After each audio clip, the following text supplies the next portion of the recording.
तो चलिए दोस्तों, आप लोग देख रहे हैं लोग भोजपुरिया पेज और आप लोग का फिर से स्वागत है हमारे भोजपुरिया पेज में। तो दोस्तों, हम आज आप सबको सबसे बड़ा अपडेट बताने वाला हूं।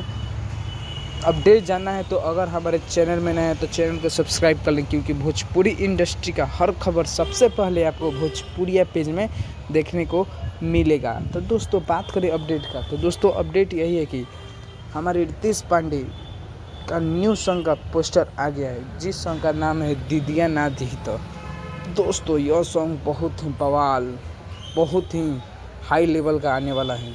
दोस्तों, बात करें यह गाना रितेश पांडे और शिल्पी राज की आवाज़ में आने वाला है। और दोस्तों, बात करें इस गाने में, तो इस गाने में रितेश पांडे के साथ नज़र आने वाली है डिम्पल सिंह।